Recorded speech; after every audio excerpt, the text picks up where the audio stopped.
नमस्कार बंधुरा शानवी कुकिंग ब्लगेर आबार एकटी नतून पर्वे आपनादेर सबाइके स्वागत जानाई।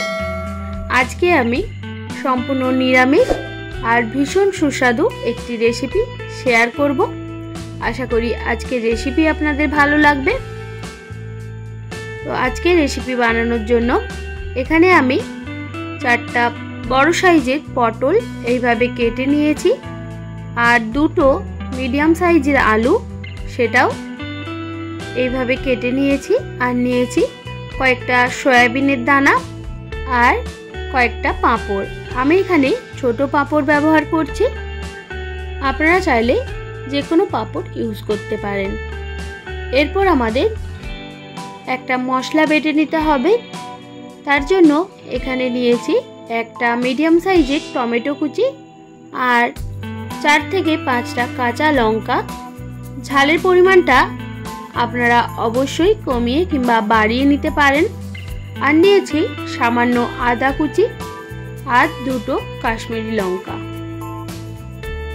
এবার একটা মিক্সিং জারে দিয়ে দেব কেটে রাখা আদা আর দিয়ে দেব কাঁচা লঙ্কা আর দুটো কাশ্মীরি লঙ্কা। এটা আমি কালারের জন্য ব্যবহার করছি, আপনারা চাইলে নাও ব্যবহার করতে পারেন। এরপর সামান্য জল দিয়ে একটা মিহি পেস্ট বানিয়ে নেব। এরপর চলে আসি মূল রান্নার দিকে। একটা কড়াই বসিয়ে দিয়ে দিলাম পর্যাপ্ত পরিমাণে সরিষার তেল। এবার তেলটা ভালোভাবে গরম হয়ে যাওয়ার পর পাঁপড়গুলো প্রথমে ভেজে নিতে হবে। আর যে সয়াবিন নিয়েছিলাম সেটাও আমি ভিজিয়ে রেখে দিয়েছি। এবার পাঁপড়গুলো ভেজে তুলে নিতে হবে আর এইভাবে তেল ঝরিয়ে পাঁপড়গুলো তুলে নেবেন। আর বন্ধুরা, আপনারা চাইলে পাঁপড়গুলো রিফাইন্ড অয়েলেও ভেজে নিতে পারেন। এইভাবে আমি সব পাঁপড়গুলোই ভেজে নেব। বন্ধুরা, আপনারা যদি এই রেসিপিটা কখনো না বানিয়ে থাকেন অবশ্যই একবার বাড়িতে ট্রাই করবেন। এটুকু বলতে পারি, একবার খাওয়ার পর আপনার কাছে বারবার বানিয়ে দেওয়ার রিকোয়েস্ট আসবে।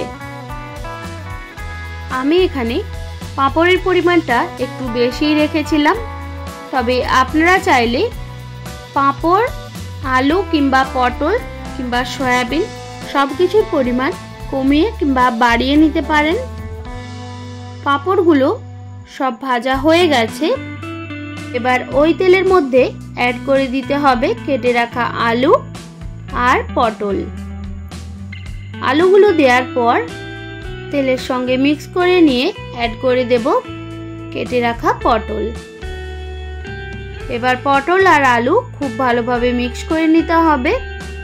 তারপর অ্যাড করে দিলাম স্বাদ মতো নুন আর সামান্য হলুদের গুঁড়ো। আবারও খুব ভালোভাবে পটল আর আলু এইভাবে ভেজে নিতে হবে। আমি 3 থেকে 4 মিনিট হাতে সময় নিয়ে পটল আর আলু খুব ভালোভাবে ভেজে নেব। আর এই সময় যে পাঁপড়গুলো ভেজে রেখেছিলাম সেগুলো হাত দিয়ে একটু ভেঙে নেব, একবারে গুঁড়ো করব না। একটা পাঁপড় ঠিক 3 থেকে 4 ভাগ করে নিলেই হবে। পটল আর আলু খুব ভালোভাবে ভাজা হয়ে গেছে। এবার কড়াই থেকে নামিয়ে রাখলাম।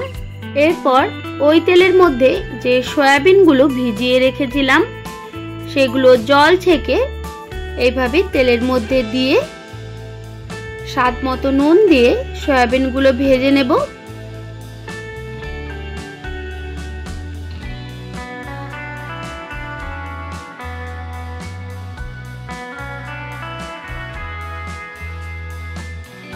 সয়াবিনগুলো ভাজা হয়ে গেছে। এরপর কড়াই আরও 2 থেকে 3 চামচ পরিমাণে তেল অ্যাড করে দিলাম। দিয়ে দিলাম হাফ চামচ মতো 5 ফোড়ন। এবার 5 ফোড়নটা হালকা ভেজে নিয়ে অ্যাড করে দিতে হবে কেটে রাখা টমেটো। টমেটোটাও হালকা নাড়াচাড়া করে নেওয়ার পর দিয়ে দেব স্বাদ মতো নুন, যাতে টমেটো ভালোভাবে গলে যায়। এইভাবে 1 মিনিট মতো টমেটো ভেজে নেওয়ার পর দিয়ে দেব সামান্য হলুদের গুঁড়ো আর সামান্য লঙ্কার গুঁড়ো। লঙ্কা গুঁড়োর পরিমাণটা আমি এখানে কম রেখেছি, কারণ যে আদা কাঁচা লঙ্কা বেটেছিলাম সেখানে লঙ্কা দেয়া রয়েছে। তবে আপনারা যদি ঝাল খেতে বেশি পছন্দ করেন তাহলে ঝালের পরিমাণটা একটু বাড়িয়ে দিতে পারেন। এরপর বেটে রাখা আদা কাঁচা লঙ্কার পেস্ট অ্যাড করে দেব আর দিয়ে দেব মশলার মগ ধোয়া জল। এবার খুব ভালোভাবে মশলার সঙ্গে মিক্স করে মশলা কষিয়ে নিতে হবে। আমি 2 থেকে 3 মিনিট হাতে সময় রেখে গ্যাসের ফ্লেমটা মিডিয়াম টু হাই রেখে ভালোভাবে মশলা কষিয়ে নেব, যতক্ষণ না পর্যন্ত মশলা সাইড থেকে তেল কেটে বেরিয়ে আসে।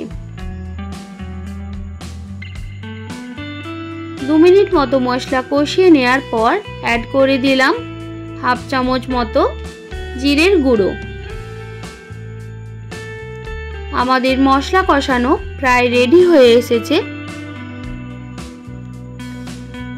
আমি আবারও খুব ভালোভাবে নাড়াচাড়া করে নিয়ে এবার মিক্স করে দেব ভেজে রাখা পটল, সয়াবিন আর আলু।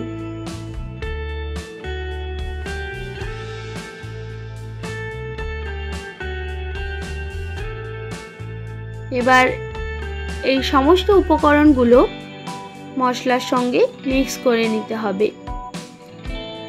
তো বন্ধুরা, আপনারা দেখতেই পাচ্ছেন আমি কিন্তু এখনো পর্যন্ত পাঁপড় অ্যাড করিনি। পাঁপড়টা একদম শেষে অ্যাড করতে হবে, না হলে কিন্তু এই রান্নাটা খেতে একদমই ভালো লাগবে না। সয়াবিন, পটল, আলু সবকিছু মশলার সঙ্গে ভালোভাবে মিক্স করে নিয়ে অ্যাড করে দিতে হবে জল। জল দিয়েও সবকিছু একসঙ্গে ভালোভাবে মিক্স করে নিতে হবে। তারপর ঢেকে রেখে দেব 2 মিনিট মতো, যাতে ঝোলটা তাড়াতাড়ি ফুটে ওঠে।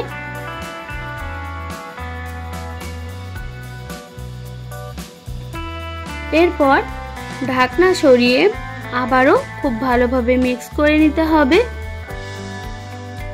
একদম শেষে দিয়ে দিলাম সামান্য পরিমাণে কসুরি মেথি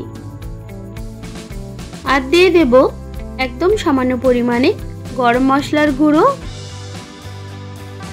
আর স্বাদ মতো চিনি। আর আবারও সবকিছু একসঙ্গে মিক্স করে নিতে হবে। আর আপনারা এই রান্নায় জলের পরিমাণটা একটু বেশি রাখবেন, কারণ পাঁপড় দেওয়ার পর জলটা একদম শুকিয়ে যায়। এবার ভেঙে রাখা পাঁপড়গুলো অ্যাড করে দিতে হবে। তারপর সবকিছুর সঙ্গে ভালোভাবে মিক্স করে নিতে হবে। এইভাবে 1 মিনিট মতো ফুটিয়ে নিলেই তৈরি হয়ে যাবে আমাদের পাঁপড়, আলু, সয়াবিন এর নিরামিষ ঝোল। এইভাবে আপনারা অবশ্যই বাড়িতে বানাবেন। এটা নিরামিষ ভাত, রুটি, পরোটা সবকিছুর সঙ্গেই দুর্দান্ত লাগে। আশা করি আজকের রেসিপি আপনাদের ভালো লেগেছে। যদি ভালো লেগে থাকে একটি লাইক আর বন্ধুদের সঙ্গে শেয়ার করে দেবেন। আর এই রকমই নিত্য নতুন রান্নার আপডেট পেতে শানভি কুকিং ব্লগ চ্যানেলটিকে সাবস্ক্রাইব করে পাশে থাকার অনুরোধ রইল। আপনারা ভালো থাকবেন, সুস্থ থাকবেন। আপনাদের মূল্যবান সময় এতক্ষণ আমার সঙ্গে থাকার জন্য সবাইকে অনেক ধন্যবাদ। দেখা হচ্ছে আবার নতুন কোনো রেসিপির সঙ্গে।